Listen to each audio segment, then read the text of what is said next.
দুর্দান্ত এক সেমিফাইনালের সাক্ষী হলো ফুটবল দুনিয়া।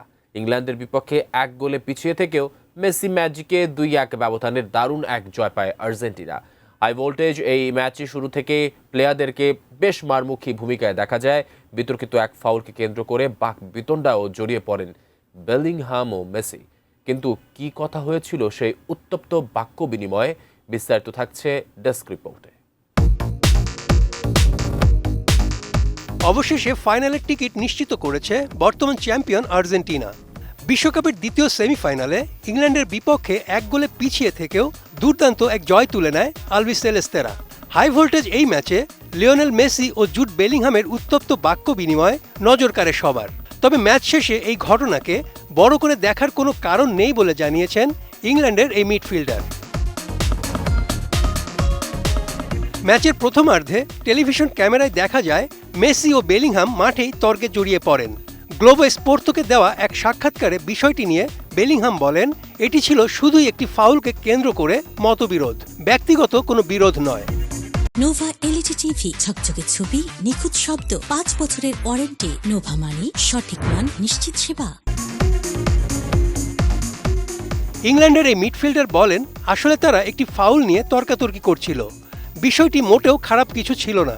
অনেকেই এটিকে বড় ঘটনা বানানোর চেষ্টা করবে, কিন্তু বাস্তবে তেমন কিছুই হয়নি। বেলিংহাম মনে করেন এর আগে ইংল্যান্ডের পক্ষে একটি ফাউল দেওয়া উচিত ছিল। অন্যদিকে মেসি অভিযোগ করেন তার ওপর হওয়া একটি ফাউলও রেফারি উপেক্ষা করেছেন।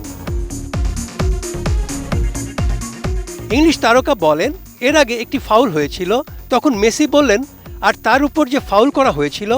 বেলিংহাম জবাবে বলেন, তুমি তো যথেষ্ট শক্তিশালী, এটা সামলে নিতে পারবে। কথোপকথনটা এর মধ্যেই সীমাবদ্ধ ছিল। মাঠে তর্ক হলেও ম্যাচ শেষে মেসির প্রতি নিজের গভীর শ্রদ্ধার কথাও জানান বেলিংহাম। হতাশাজনক বিদায়ের পর তিনি বলেন, অবশ্যই তিনি পরাজিত দলের একজন, তাই কষ্টটা অনেক বেশি, কিন্তু মেসির মতো একজন কিংবদন্তির বিপক্ষে খেলতে পারাটাও তার জন্য বিশেষ সৌভাগ্যের। ইংল্যান্ডের আরেকটি বিশ্বকাপ স্বপ্নভঙ্গের পর আবেগাপ্লুত হয়ে পড়েন বেলিংহাম। 1966 সালের পর ইংল্যান্ড এখনও বিশ্বকাপ শিরোপার দেখা পায়নি। সেই দীর্ঘ অপেক্ষার অবসান ঘটাতে না পারার হতাশাও প্রকাশ করেন তিনি।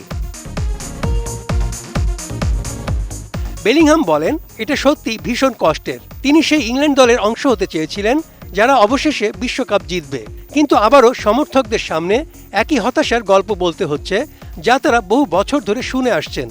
এজন্য তিনি সত্যিই দুঃখিত। Desk report, ATN news.